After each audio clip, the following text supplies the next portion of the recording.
Bonjour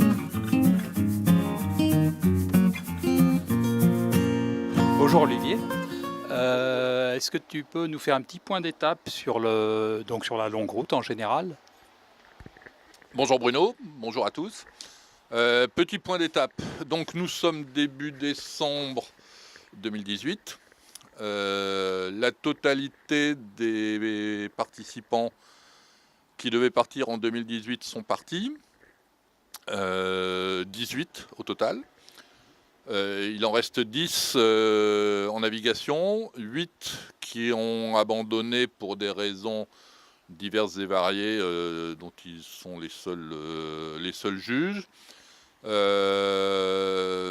je suis heureux qu'il n'y ait eu aucune perte humaine ni aucune casse de matériel grave. Je pense qu'ils ont tous pu casser une ficelle ou deux, une manille ou deux, ou déchirer quelques voiles comme Francis qui est en ce moment en train de réparer en Nouvelle-Zélande. Mais moi je suis satisfait qu'il n'y ait pas eu de perte ni humaine ni matérielle. C'était la grosse hantise et le gros challenge au départ. Après, ceux qui sont revenus, ils sont rentrés. Là nous sommes chez Jérôme Moll en ce moment même, pour qui tout se passe bien. J'ai plaisir à les entendre dire qu'ils ont tous avancé dans leur tête, même le fait de partir et de revenir leur permet d'avancer, leur permet de mieux se connaître et ça se passe bien, quoi. Voilà, c'est pas un échec. Voilà. Après, au niveau, alors pour ceux qui sont en mer, s'étalent entre grosso modo le Cap Horn pour bientôt pour Lady Suzanne qui a amorcé sa descente vers le Cap Horn, qui devrait arriver je pense dans entre 5 jours et une semaine selon les conditions, peut-être plutôt 5 jours parce que là il y a une dépression qui arrive là-bas.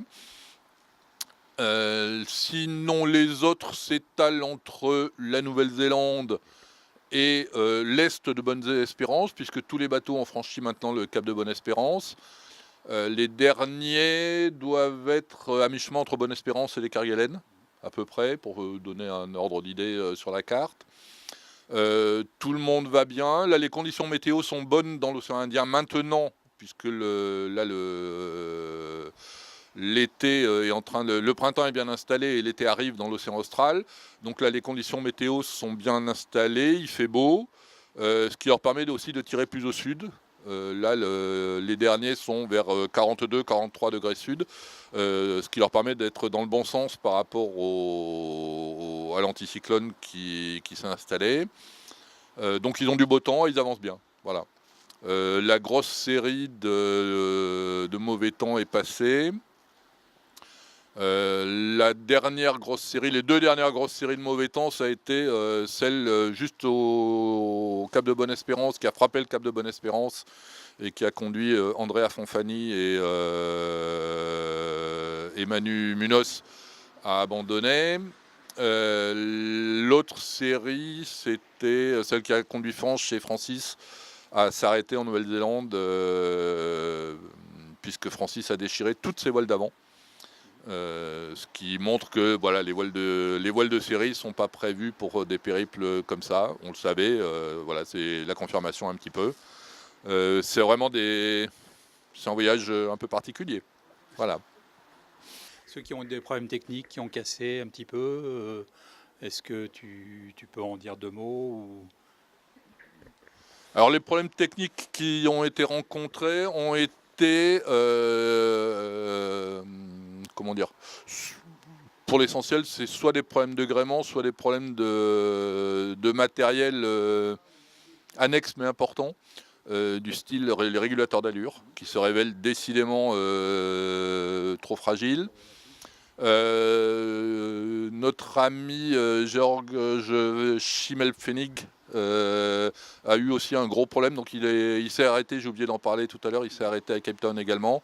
Lui, il a carrément cassé son système de barre, donc tout son système de gouvernail est à la ramasse, pour faire court. Et donc il s'est arrêté à Cape Town et du coup il va abandonner aussi parce que là ils arriveraient beaucoup trop tard dans le Pacifique. Donc c'est la voie de la sagesse d'abandonner. Quand on est là et qu'on est seulement au niveau de Cape Town, c'est la sagesse d'abandonner. Voilà.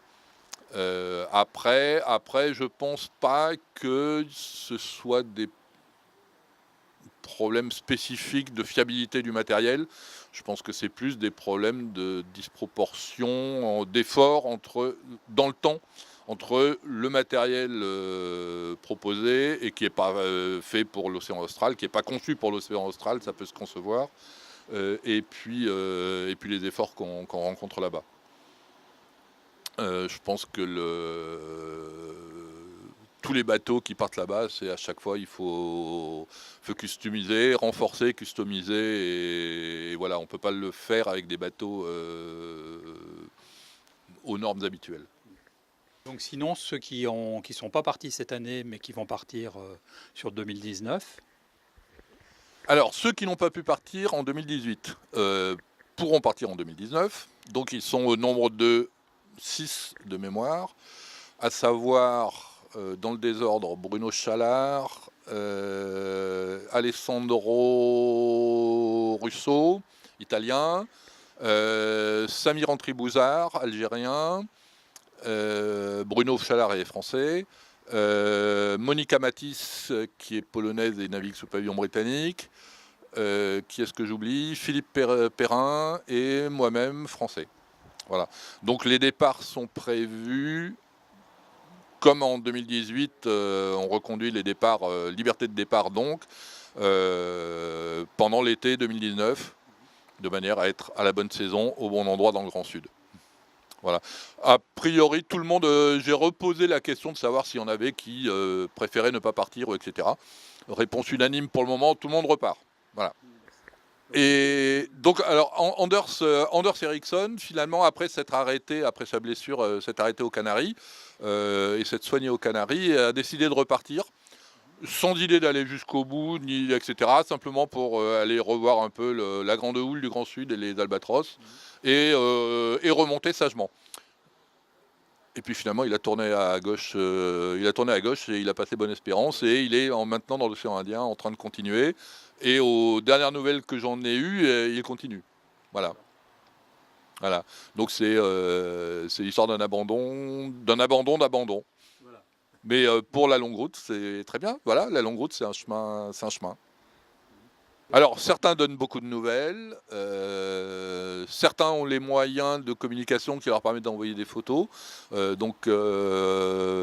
Gilles Huot, par exemple, notre médecin, qui est dans l'océan Indien et qui envoie régulièrement des photos de couchers de soleil et d'albatros dans l'océan Indien. D'autres ne communiquent pas par manque de moyens de communication. C'est vrai que Manu Wattkamp, Pierre-André Huglot envoie sa position en règle générale toutes les semaines. Sauf quand il est en panne, là, il y a 15 jours de ça, il a été en panne, donc il y a eu 3 jours de décalage. Mais il envoie sa position toutes les semaines, tous les dimanches, en principe.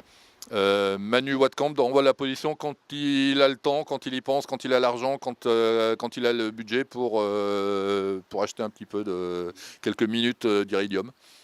Voilà. Donc les nouvelles sont aléatoires en fonction de Manu, mais si on suit sa trace sur l'océan, tout a l'air de bien se passer. Il n'y a pas de grosse, il n'y a pas de ralentissement notoire qui pourrait laisser penser qu'il a un problème. Voilà. Mais il n'envoie pas sa position non plus. Mais il n'envoie pas sa position tous les jours, non. Non. Non, alors c'est très simple, hein. Envoyer sa position tous les jours, ça veut dire avoir un système de positionnement par satellite. Alors Iridium appareil ou Iridium Go, c'est-à-dire un système de box, ça coûte, en dehors du prix d'achat qui est aux environs de 1000 euros pour l'appareil lui-même, après c'est un abonnement.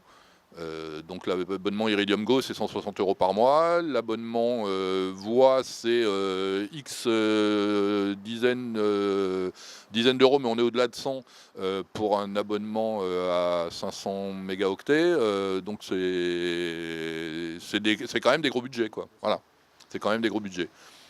Et on s'aperçoit que, mine de rien, la longue route, ça coûte cher. Voilà. Oui. Entre la nourriture, et le matériel, et notamment le matériel de communication, ça coûte cher. Ok. Voilà. Merci Bruno. Le beau port du Daouette.